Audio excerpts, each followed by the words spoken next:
We're back. It's This Week in Creationism, episode number 62. I'm your host, Joel Duff, and we're taking a look at some headlines in the world of creationism. So we've got brood parasites. Mountains and decomposers were created by sin? Oh, we've got a theme. We definitely have a theme in This Week in Creationism. The origin of poisonous plants? And 10 best young earth creationist arguments? What are they? We've got all that and more coming up next.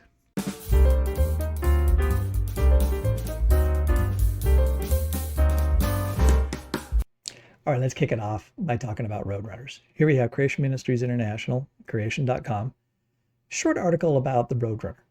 You can see here, it's not just a cartoon character.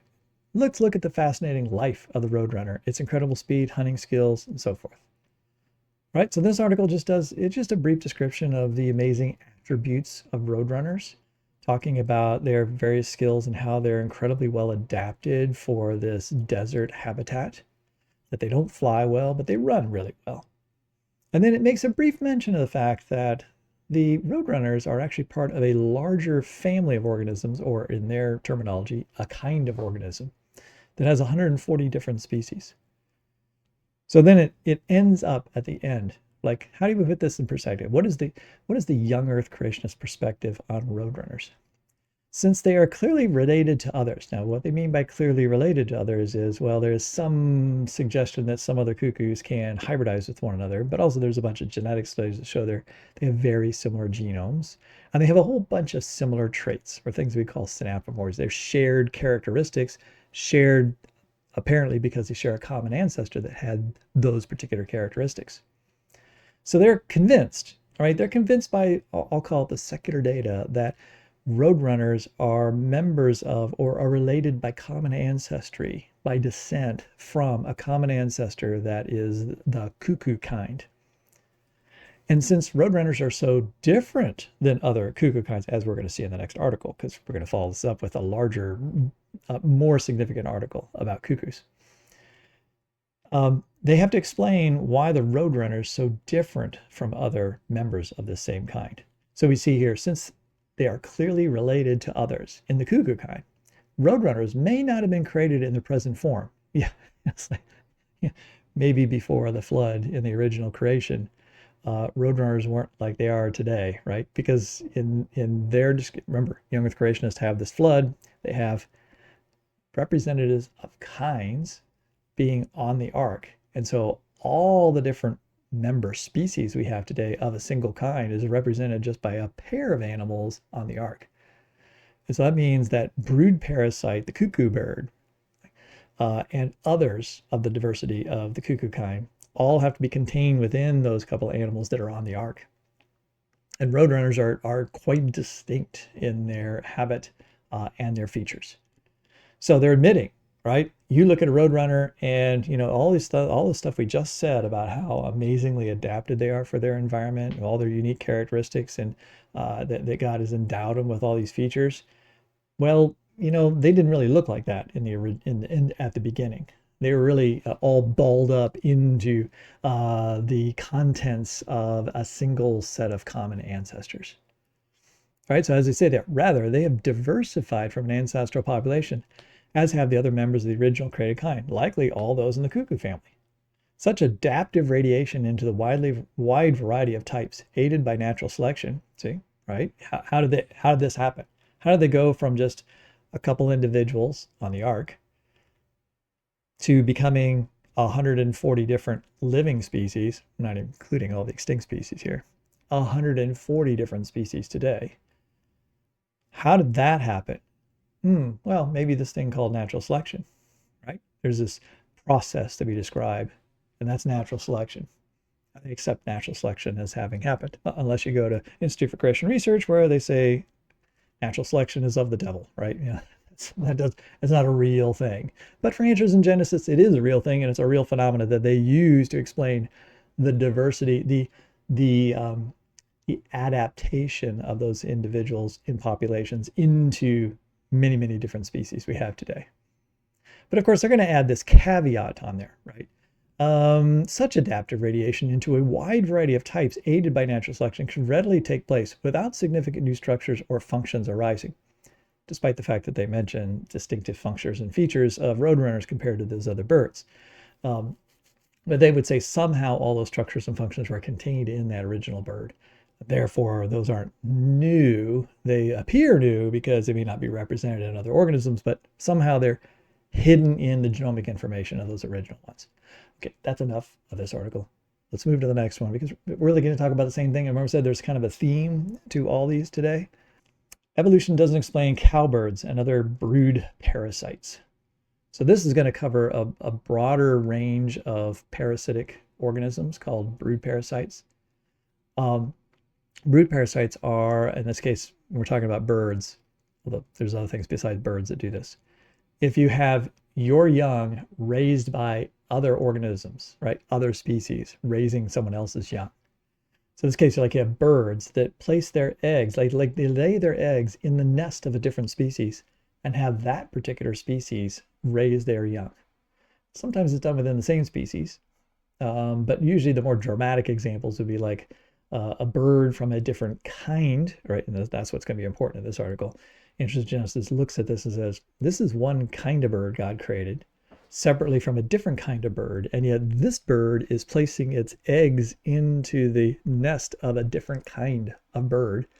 And then that other kind of bird is raising their young to the detriment of their own in many cases. So the one bird is parasitizing the nest of the other bird. That's what a brood parasite is in this case. And cowbirds are one of the best known examples of this. Why do some creatures leave their young for others to raise? How do we explain that? Well, according to Harry F. Sanders, our friend Harry F. Sanders, who's back writing for Answers in Genesis here, evolution has no explanation for this. Now, I'm going to just give away the final, the final big zinger at the end of this particular article, and the answer is I don't have an answer either. The young Earth creationists don't have an answer yet either, and we need to find one. So I guess according to Harry F. Sanders, nobody has an answer for how do brood parasites come about. Most people are aware of the effects of parasites. Parasites are organisms that live off their hosts, sometimes living inside, sometimes outside the body of their host. Some parasites cause disease, others weaken their hosts, so forth. Most people are not aware that some animals engage in a unique form of parasitism, known as brood parasitism. It is most commonly seen in birds, though a few insects and fish also employ the strategy. In this form of parasitism, the parasite does not directly parasitize the host, the host organism. Instead, it lays its eggs in the host nest, allowing the host to raise the young that are not directly related to them. Now, the cowbird, or the cuckoo, the European cuckoo bird, it's really wild because that bird is such a different bird than the host population or the host species. And so I don't know if I should have gotten a picture of this, but yeah, do a quick search on Google, and what you'll do is you'll find pictures of there's a mama bird feeding the little babies in the nest, right? And one of the babies looks completely different. In fact, often the cowbird is like huge, 3 times the size of the other birds in that nest. And therefore, it typically is louder and more aggressive. Sometimes they kick the other birds out, killing them so that they're the only one left. Or they just simply get all the resources and the other birds die. So they're a parasite in that particular nest, and the parents spend all this time feeding the opposite species, right? A different species, raising that particular young, which then is going to go off and parasitize another nest. Now, what you're looking at here is, I just wanted to give you a quick look at the diversity of cuckoos. So this is a molecular phylogeny. So you take DNA sequences from a bunch of different species of all the members of the cuckoo family, and you take a look at how similar those sequences are to estimate how those organisms are related to one another. What is their ancestry? And the question in this particular article, this particular paper, was they were interested in the origin of brood parasitism. So all of these lineages, all right, here's all your different species. And all these ones that have a black box next to them, those are species that participate in a form of brood parasitism. Now, each of these species may have different habits, different ways of doing that. Some are very innocuous. Or a simple form of brood parasitism would be like laying one egg that is very similar in look and size, and they're tricking the host and hoping that they'll raise the young enough that the young survives. Others are much more sophisticated. Not only do they put the egg in the nest, but they might actually watch the parents. Right. This is why so many studies have done on brood parasitism, why it's so fascinating. They will watch the nest because it's not like the host sometimes is stupid. All right. The host species, especially if the egg isn't exactly the same size or same color, the host species might recognize that and try to push that particular egg out. In which case, the cuckoo bird, some species actually watch the nest that they have put their own eggs into, and they might put their egg in like 5 different nests, right? One egg over here, one egg over there, one egg somewhere else, and then in that particular territory, and then they go and they basically spy on those nests. They hang out, and if they see the parent, the other surrogate parents, the parasitized parents, trying to do something about it, they recognize there's a problem here. This isn't my young, and they try to boot them out of the nest, then they'll come and attack those birds. Often they're bigger birds. And so basically they warn them, like, hey, you know what? You got to raise that young. You got to raise my young. So there's lots of variations on this. Sometimes they threaten. Sometimes they can go in and we can think of it as like retribution. Like if the bird tries to get rid of that egg or acts like it is not going to feed that particular young, that bird, when the other bird flies off, will fly into that nest and actually throw out the other eggs. All right, and then make them lay more eggs, because that's what birds will usually do if they're unsuccessful. All right, so I just want to give you just the barest sense that there is a lot of different strategies, and so each one of these species has honed in on a particular way of doing the brood parasitism. So it's not like they're all doing the same thing. So even that behavior, right, differences in behavior, have evolved within this particular group of cuckoo birds. And not every single member of the Cuculinidae, I don't know if I got that right, is a brood parasite. Right? So all these lineages that are in white here, they are not brood parasites. They lay their own eggs in their own nest and raise their own young. And I believe there's like an example too of one that's kind of an opportunistic thing. It's like it will do a little bit of brood parasitism, but it'll also maybe make its own nest at different times. So that's kind of a crossover between the two. Did you see down here, Geococcus californianus? Right, that's your Roadrunners. All right, so Roadrunners are in this particular group, but they lay their own nest on the ground and do not parasitize other things. So this is an incredible diversity, not just of form, all right, not just of morphological features of these birds.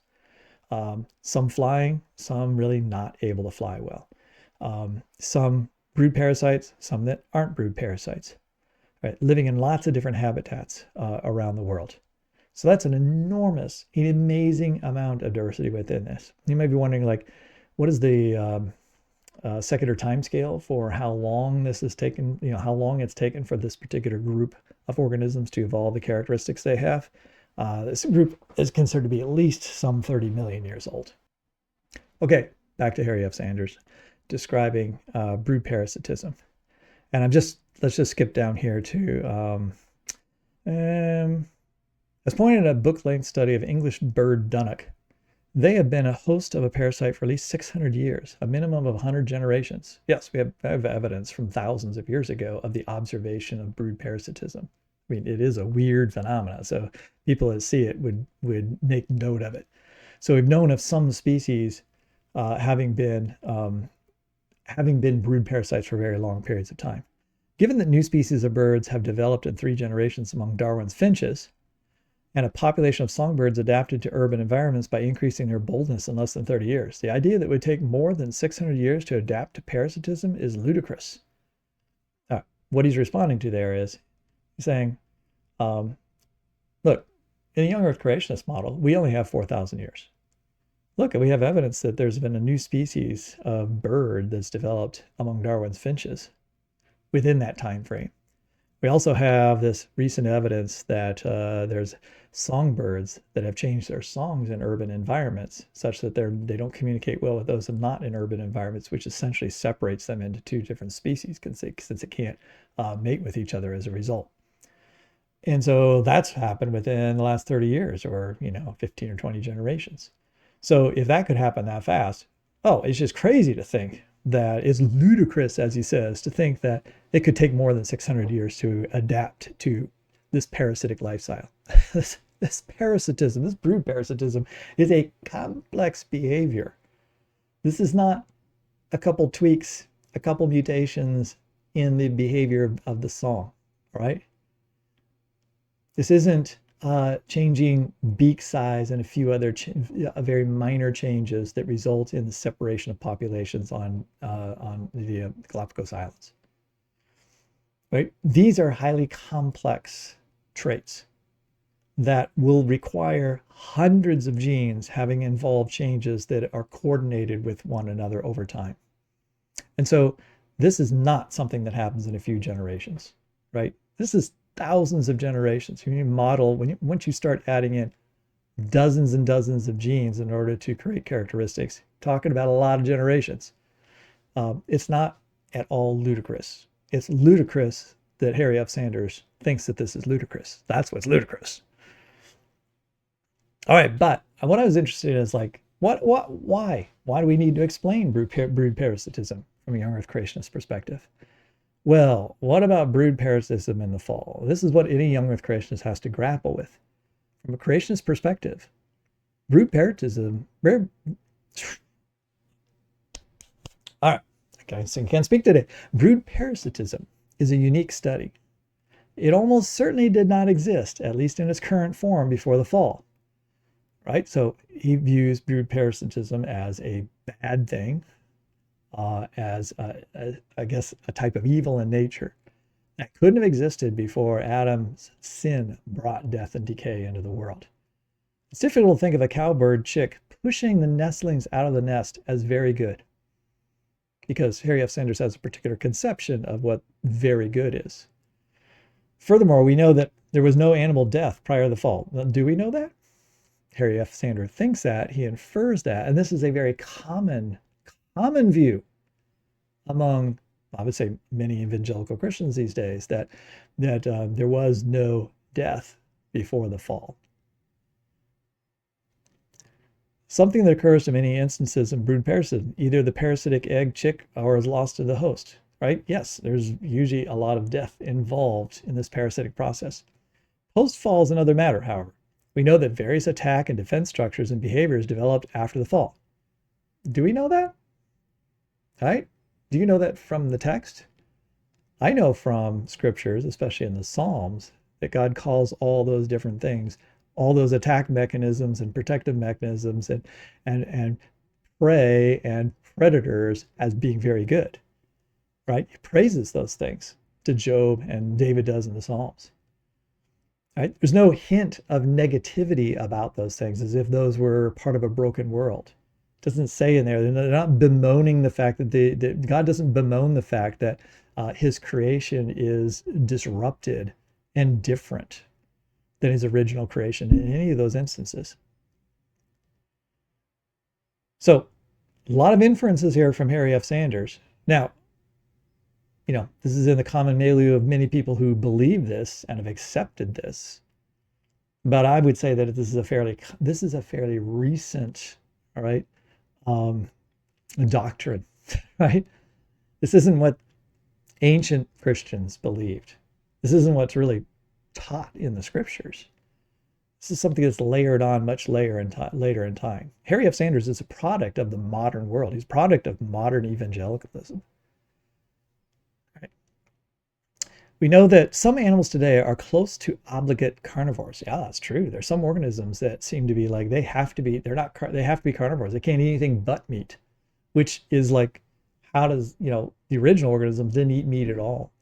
So that's the most dramatic example, right, of change due to the fallen nature of creation, according to Harry F. Sanders and others, right? That you had something that didn't eat meat at all, couldn't eat meat, to now all it does is eat meat. So that's an amazing transformation of life on Earth into a completely different behavior. A state that didn't exist before in the pre-fall perfect world. Of course, the word perfect isn't used for the original world, right? God calls a variety of different things during the creation week good. But notably, he doesn't call everything good, right? Doesn't call the seas good, doesn't call the Tenim, right? The great sea monster, doesn't call that good, right? And in each of the days, not even each day is called good. There are 6 things that are called good in the 6 days of creation. And then there is a capstone at the end that says it was created very good, the whole creation, right? Created very good for what his goals were in terms of what man was to do in this world. Right? But that doesn't mean perfect, right? The world certainly wasn't perfect because the world is in the process. God has created something that's in the process of becoming something. If it was already perfect, then there would be nowhere to go. There'd be nothing to do, right? I mean, really, what would there be to do if you started out in a state of perfection? All it could do is continue in a state of perfection but you couldn't really have any change. Otherwise, change would imply that whatever came before wasn't perfect in this, conception of the word perfect. Anyway, I'm going to go down a side trail there. Point is, Harry F. Sanders is just throwing out words, right? This pre-fall world was perfect. And in my definition of perfect, which doesn't really equate to a biblical definition of perfect, right? And the Bible doesn't even say it was perfect. I'm going to import these assumptions and these presuppositions onto the physical world, and I'm going to make everything fit into those presuppositions. And so now I've got issues. I've got to take something that was non-carnivorous and it has to become carnivorous. And it couldn't have done that by a miracle because God's done with this miracle. He's done with this creation. So I have to find some natural mechanism, natural selection, and so forth that has to convert these organisms from what they were to something that they are now. An amazing transformation that goes beyond anything that any evolutionary biologist could ever dream in terms of transforming something so quickly. So brood parasitism, in his logic, must have arisen in the aftermath of the fall. Now, here we get to the admission. The exact route to brood parasitism is unclear. It could have involved a mistaken egg deposition followed by imprinting, though this seems unlikely. He had gone over some evolutionary scenarios before, he says that evolutionists don't have an explanation, but they have multiple hypotheses, and those things are being tested, and some of them have been shown to be likely. So I don't think he's accurately portraying the evolutionary literature when he just makes a blanket statement that there is no explanation. If for no reason that the imprinted chick would need a mate. In the case of the cowbird, other members of the kind do not share its lifestyle. He's admitting just what I've been saying before. Other cowbirds, other cuckoo birds of the kind don't share that same lifestyle, making it likely that these behaviors rose post-flood. That's important too, because all the cuckoo birds that we have alive today are descendants of just a couple birds that were on the ark. And if you look back at this phylogeny, it appears that many of them aren't brood parasites. In fact, this phylogeny, I shouldn't point this out, but there are 3 potential origins of brood parasitism. See, there's 2 different genera, 2 different kinds of brood parasites down here that seem to be independently originated from other ancestors that were not brood parasites. And then here we have the same thing. Here's 2 different species of the same genus, but there are other genera that are similar to them that aren't brood parasites. And then up here we have a whole group of a whole bunch of different genera that all are brood parasites. So you could infer from that they all share a common ancestor that was a brood parasite, but that was the ancestor that developed brood parasitism. So this really complex suite of behavioral characteristics has evolved or developed within this one kind of organism 3 separate times. 3 separate times, minimally. So that, and all this had to happen after the flood, right? All 140 species had to have evolved, and the different behavioral characteristics had to have been adapted to different locations and different environmental stimuli. The responses to brood parasitism, particularly egg rejection and teaching, begging calls to the chicks, right? You know, that the whole thing with the teaching begging calls to chicks. These parasitic birds, their chicks know how to mimic the sound of the chicks of the host so that the parents will be fooled. Isn't that amazing? Whereas other species of cuckoo birds, right, that aren't brood parasitized, their young don't make those same sounds. So they've even somehow learned that behavior. And that behavior isn't just, when you say learned, it's got to be imprinted somewhere in the genes, right?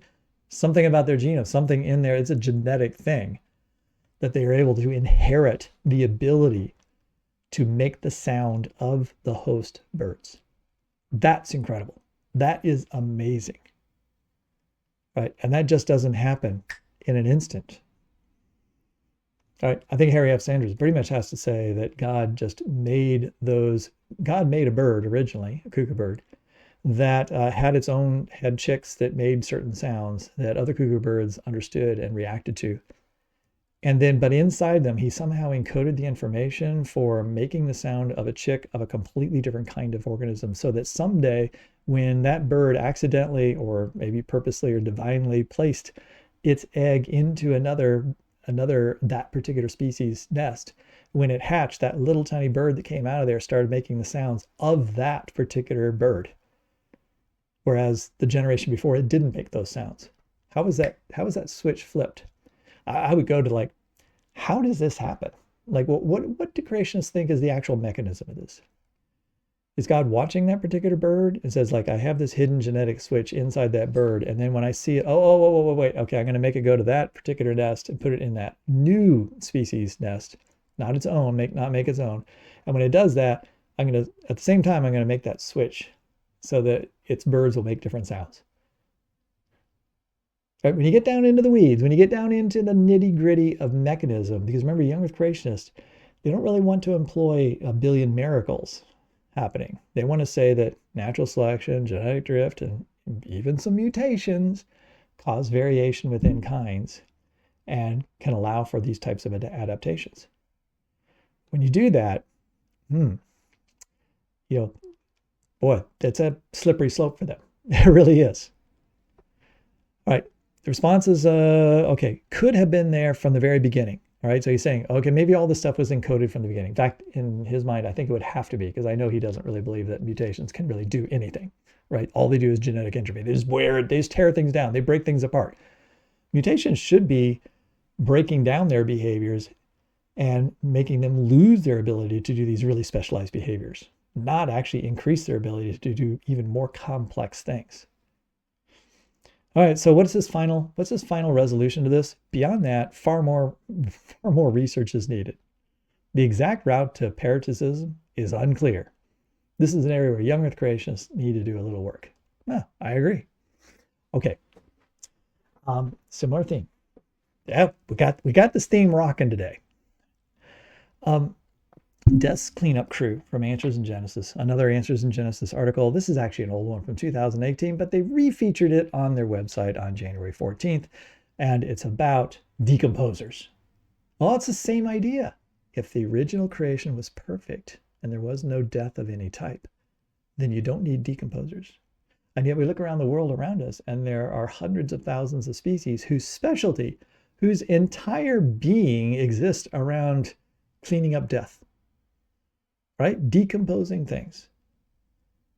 That's their design. That's the way they seem to be created. And yet the original world had no need of decomposers. That's a little tricky. That's a little tricky, because young Earth creationists don't think that, like, plants are alive. Plants might have, leaves fell off trees and then there was things that decomposed it so the nitrogen can be released back into the soil. So they probably believed that soil decomposers and types of bacteria could do decomposition. But what about specialists on animals? And that's really what this article is about. It's about death's cleanup crew when animals die. Cleaning up dead animals really stinks. And that's a good thing, which shows God's wise provision even in a fallen world. So right from the title, you see like, yes, dead things need to be cleaned up. Otherwise, we'd be overrun with stinky piles of stuff, of dead animals. They decay, and they don't just decay, they are decayed by other organisms that speed that process up, allowing for the nutrients that are in those organisms to be put back into the environment so they can be reused and recycled. And so he's saying, this is a good thing, right? It is a good thing. And it shows God's wise provision for the fallen world. It was God's knew that the world was going to fall and was going to become corrupted and death was going to happen. And therefore he provided organisms that would take care of that, even though that's not what they originally did. So then the question becomes, what did they originally do? What were they originally designed to do, which they only did for 3 days, and then became something else that they were designed to do. And I'm just going to go straight to the bottom line here. He goes through a whole bunch of descriptions of the stages of life of death, right? All these different kinds of organisms that have different responsibilities at different stages of breaking down a carcass. Because there's all different types of organisms that come to a dead body and they specialize on different parts of that body. And eventually everything is basically consumed and cleaned up. So all vertebrates, animals with backbone, go through this similar process when they die. In fact, by all appearances, God put in place a sophisticated system to deal with dead things. Now, here it comes. The exact repeated language that Harry F. Sanders used and that is talked about in that Roadrunner article and in a dozen articles every day on Answers in Genesis. They just kind of like throw this in every time because it is the underlying assumption. It's the underlying presupposition in all of these things. Death wasn't part of the original very good creation. Now, death was brought in the world by Adam. You see, death wasn't part of the original very good world. Getting the correct words there. But we can be glad that after Adam's sin brought death into the world, the Creator made sure dead animals got absorbed back into the dirt. No. Okay, wait a second. Adam's sin brought death into the world. Did Adam's sin bring death to animals? Because I haven't found a scripture that says that.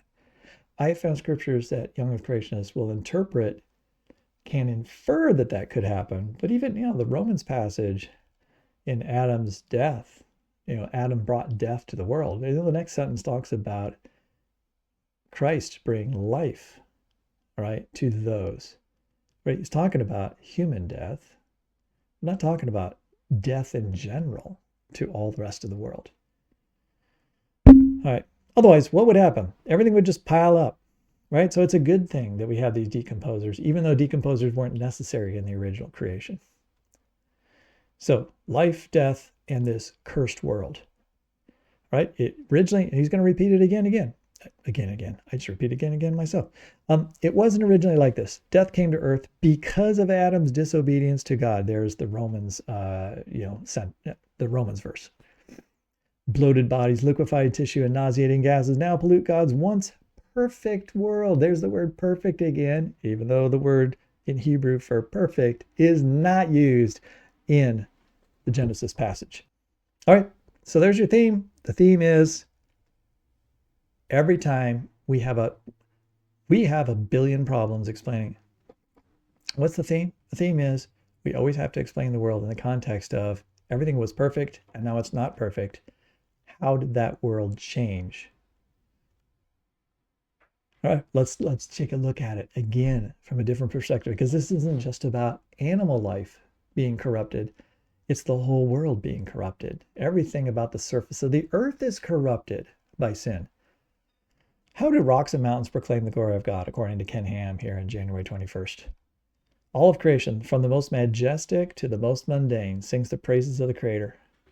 It was all created by Him and for Him. We pay attention to the Creator. Now, next sentence, next paragraph. Now, you may never have thought about the majestic mountain range as a reminder of God's judgment on sin, but that's what it really is. And you can learn here at Answers in Genesis about geology, flood geology, about fossils, about the mountains, about earthquakes, and all these things were caused by sin. Adam's sin caused the mountains to form.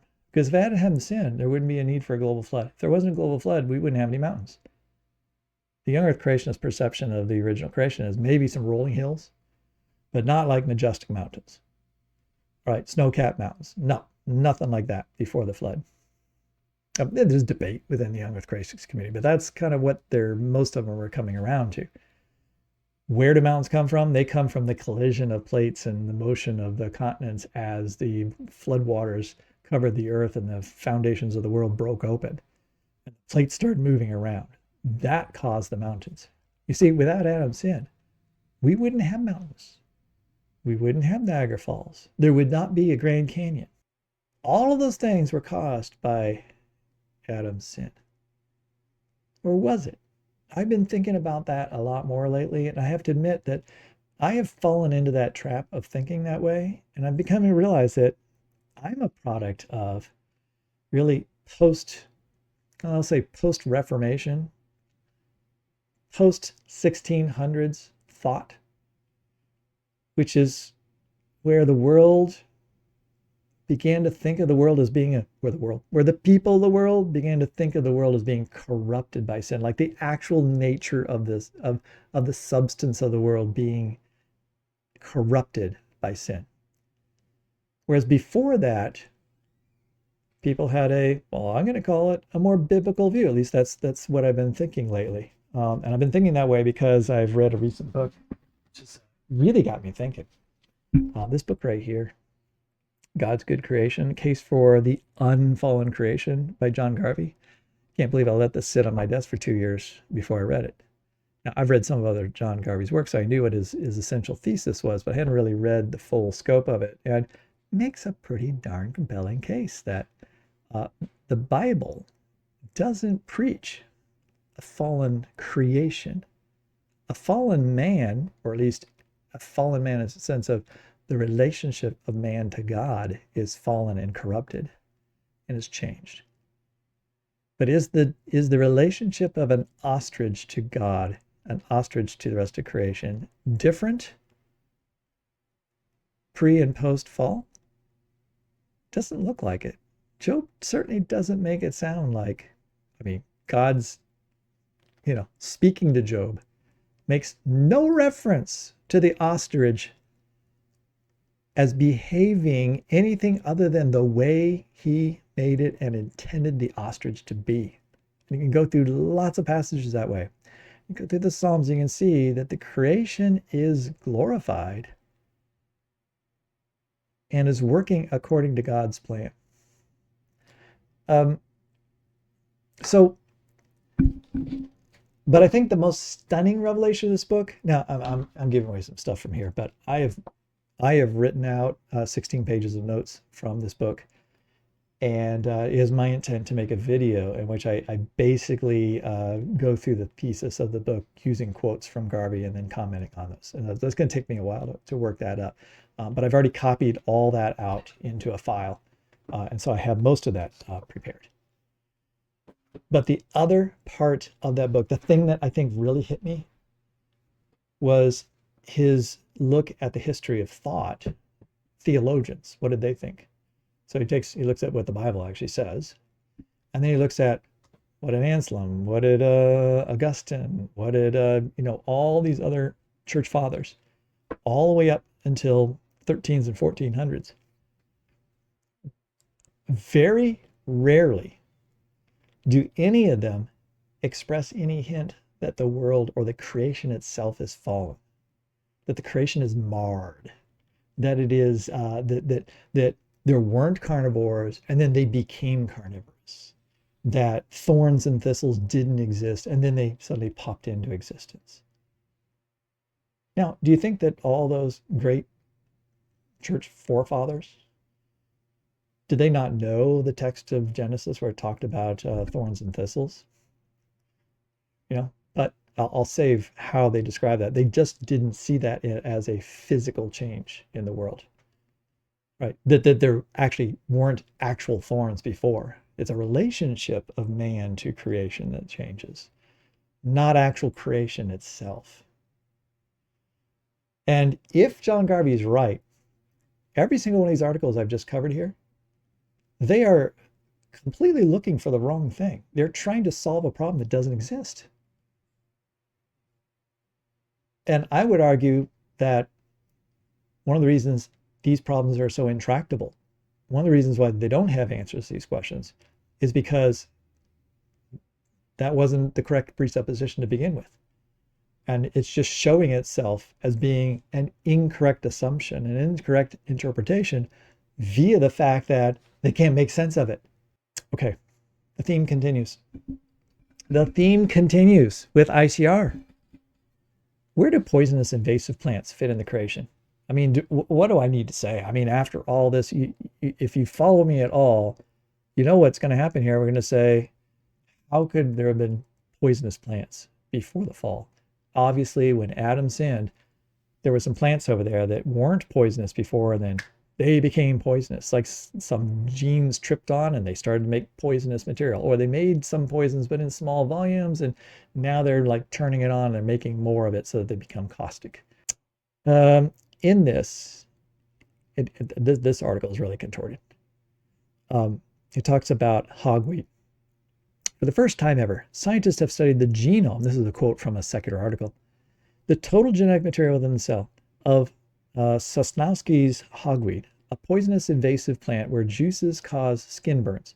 They found that its genome has nearly twice as many genes as other plants. There's a bunch of other species in that particular group, the Apiaceae, which is the Umbelliferae, which is a carrot family. Hundreds of species, of which this is just one species. This particular species is toxic, but you eat carrots, right? So most of the other, lots of other members are not toxic.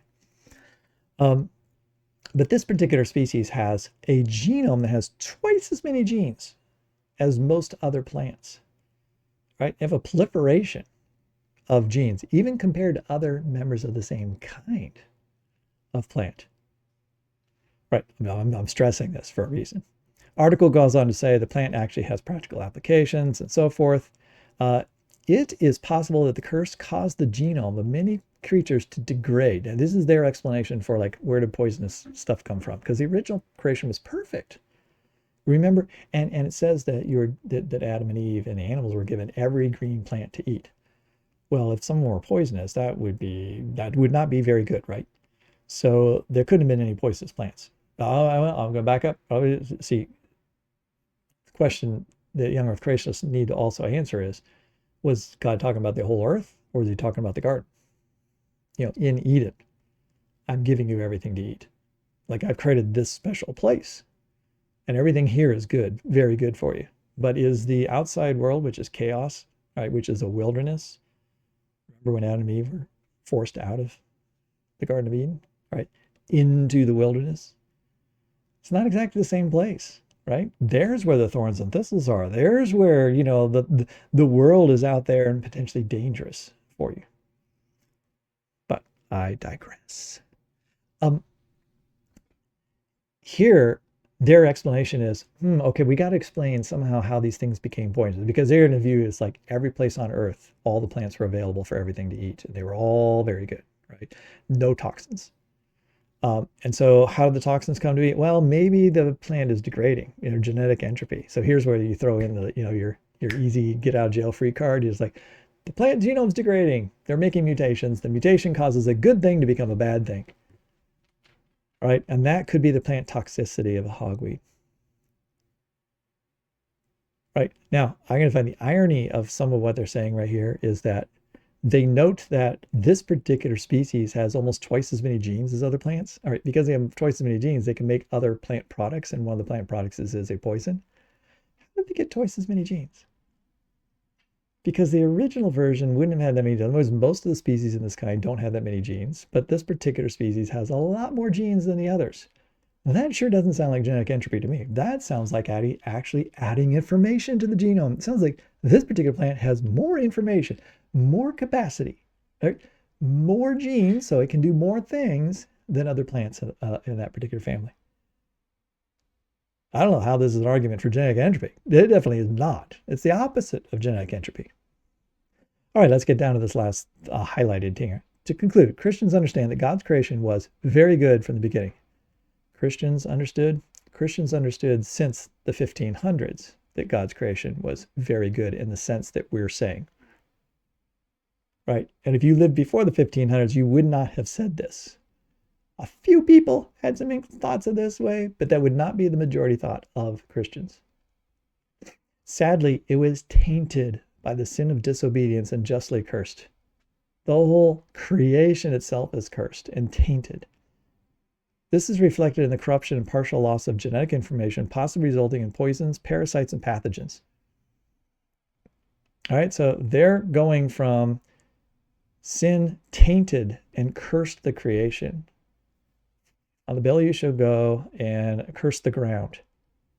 And by the way, the curse on the ground is, I won't have time to go into this. You have to wait till I review this book, but the curse on the ground is basically lifted right at the flood. That curse on the ground doesn't seem to persist till today. So even that is like, we're not living in that situation. So last sentence here, creation scientists undergo scientific research and investigations to answer these questions from a biblical perspective. Oh, remember, I did a big 4-hour thing on a biblical method of doing the biblical scientific method. All right, so from a biblical perspective, what they're saying is we're starting with the world is cursed. The world was perfect, and these organisms didn't have poison, and now they do. So that's how you start. That's your basic assumption. That's your starting point. And now you have to find an explanation for that. I'm going to say it again. Like I said before, what if they're wrong about this? This is a futile effort if they're wrong in this essential basic assumption, which is why I'm going to spend some time on this, looking at the scriptures and looking at how Christians have thought about this through the years. Because if they're wrong about this, this is one of the crucial points of young earth creationism. It's the thing that guides a vast amount of their research and thinking. Okay, 2 other items. Mainstream dinosaur extinction doubts. Now, I gotta tell you, ICR and Tim Clary in particular, but here we have Jake Hebert. They've been skeptical of the Chicxulub crater, right? The crater in the Yucatan Peninsula. They've doubted that that's actually caused even by an asteroid impact. And certainly they doubt that an asteroid impact killed off various things because they believe that happened during the flood, like right in the middle of the flood. And so they're, of the young earth creationist organizations, they're the biggest doubters of the existence of this crater and this impact event. Now, other young earth creationists think that there actually was an impact event. And then explain it in a variety of different ways. So with that context in mind, now we get this article. A recent paper suggested enormous volcanic eruptions in India cause climatic cooling and contribute to the extinction of the dinosaurs. This is another theory that's been around for a long time, the Deacon traps, right? It's a massive outpouring of magma onto the surface of the earth, along with all the gases that would have formed from that. An absolutely incredible amount. And it happens to radiometrically date to around the same time, 65, 66 million years ago. Most mainstream scientists think that the asteroid struck the Yucatan Peninsula 66 million years ago, forming the famous Chicxulub crater, and that this impact was the primary cause of the extinction of the dinosaurs. Now, there's been divide within the scientific community. Like some people think that it's the Deacon traps is the primary cause and the crater is the primary cause. And I think the pendulum is kind of like over there toward the asteroid impact is the primary cause. But there are plenty of hybrid theories. The hybrid theory would be the Deacon traps started beforehand, and that was creating a drastic climate change.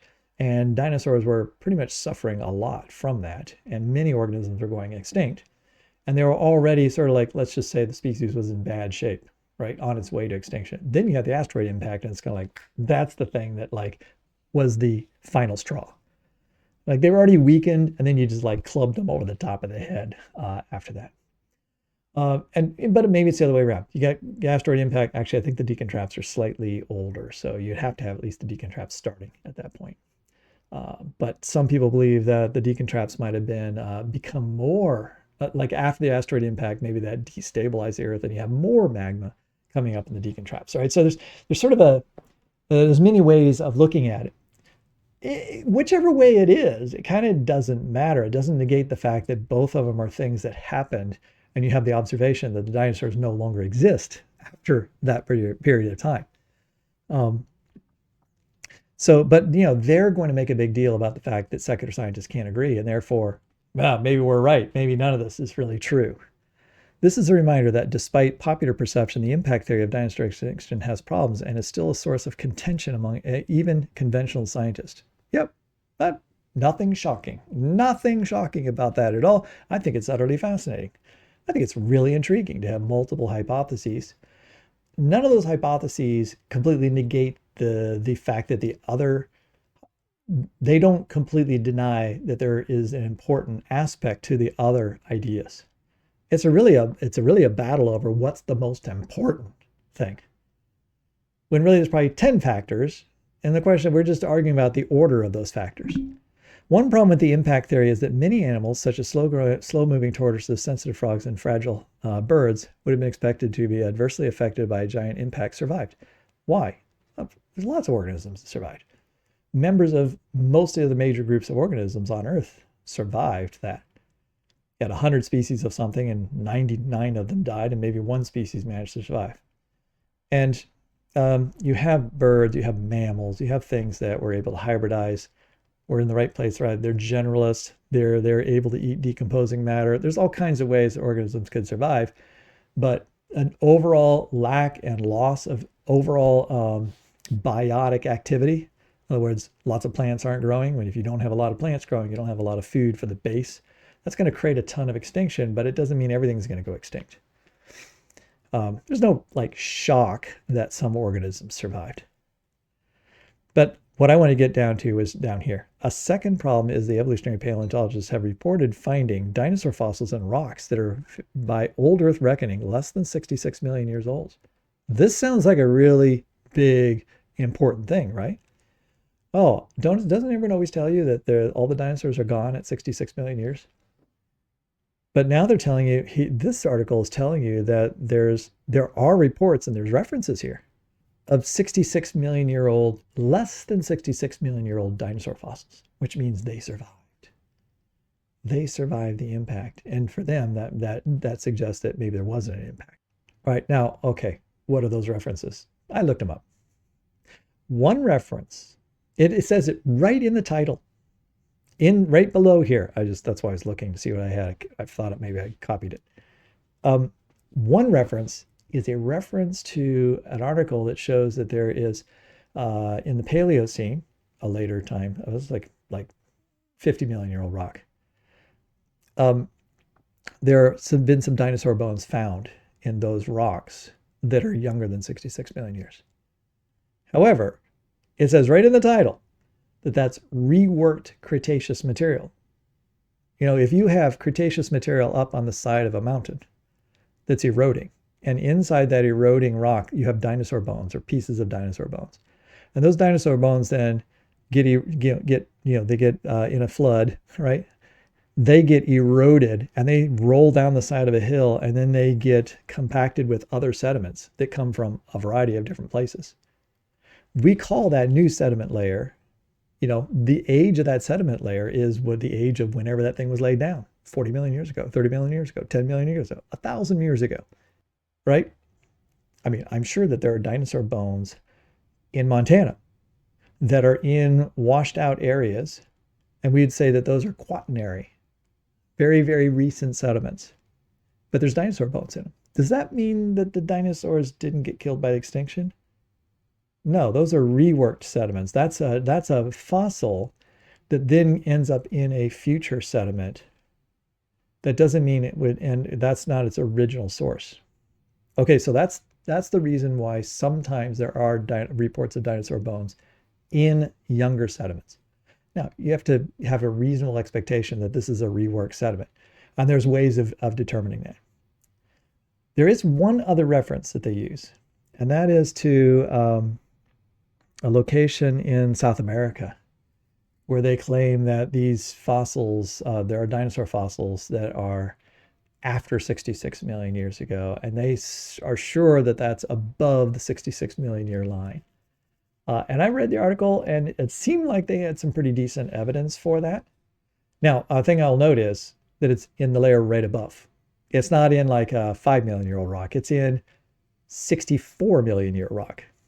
All right. So in other words, very, very close to the 66 or 65 million year mark line where the so that means that if they were right, there were potentially one type of dinosaur that may have survived the extinction layer, right? I mean, after all, several different birds did. So it's not shocking if maybe some dinosaur did. Some dinosaur species survived, and it was present in South America, and a few of them got preserved, but then they've never been seen after that. So they went extinct soon after. So maybe they survived, and maybe they survived for thousands of years, and then they went extinct. I wouldn't say that, I don't think there's anybody who would say outright that that's impossible. In fact, given there might have been 50 different types of species of dinosaurs alive at the time of that extinction event, of that asteroid event, I don't think it would be surprising at all if a couple of them straggled on and managed to survive through that event, especially some small one that might have had bird-like features and was able to survive. So that didn't that's not like a revolutionary thing. That's not so radical that we'd like throw out the whole idea that there was an extinction event. Then I looked a little further because this article was from 2007, and I wondered why isn't anyone talking about that? That's really interesting. I think it'd be really interesting to that's a caveat that everyone should be pointing out. Like, hey, there is this one dinosaur that managed to survive for a while after that. So we shouldn't be calling it 100% extinction of the dinosaurs, except for the birds. But then I looked in the literature and I found out there was a response paper to that. And I looked at that, it was like a year later, there was a bunch of other paleontologists that responded to that, and they pointed out some problems with that particular paper and showed that really that their evidence wasn't nearly as strong as I thought it sounded the first time. And so I think that it's equivocal. I'm not sure which one is right. However, I will note that there's never been a response to that.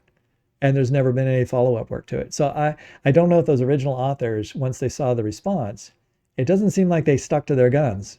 It doesn't seem like they have attempted to do a little bit more work in order to satisfy the critics. And so that to me suggests maybe they were yeah, you're right. We didn't really think of that.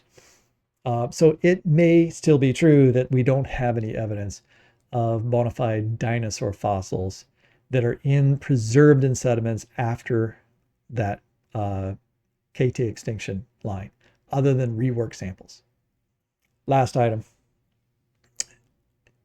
All right, I see this all the time. I see these things all the time, and my response to them is always the same.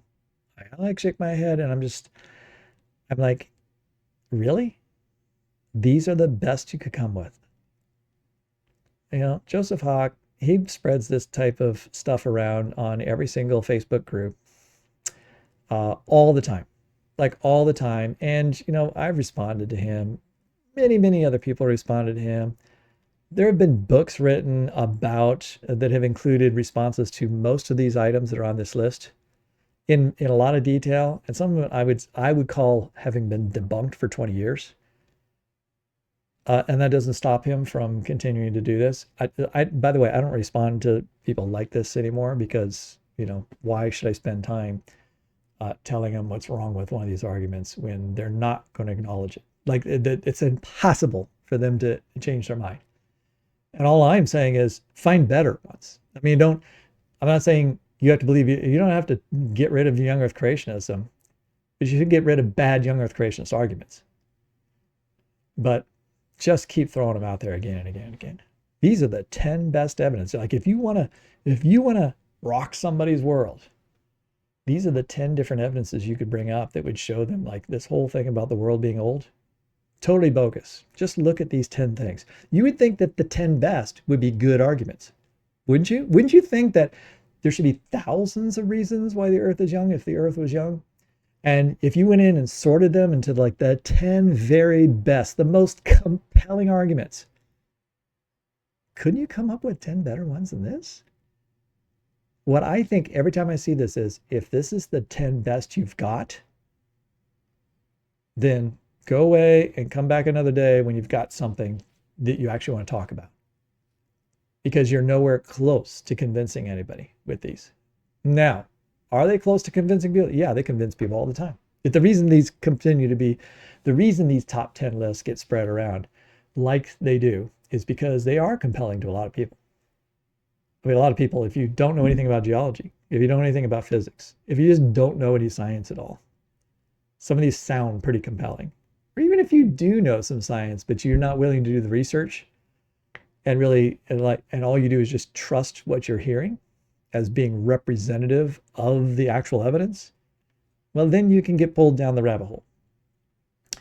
But anyone who is going to spend a little time working on some of these is going to find them to be not compelling at all. In fact, if anything, many of these are evidence for an old Earth.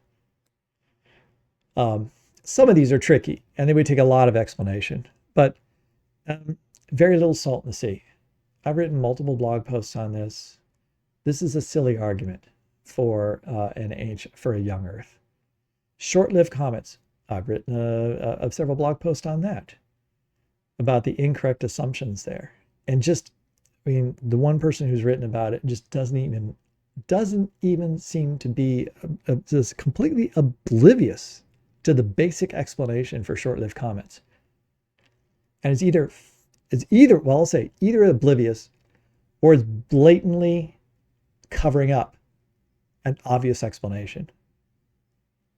Helium in rocks, the faint sun paradox, bent rock layers, which is a big one for answers in Genesis. But the number one, very little sediment on the seafloor, I think that one really kind of upsets me the most. It just, because of the way they use statistics in this particular argument, I don't even know how to put this nicely. I'll just say it's highly misleading.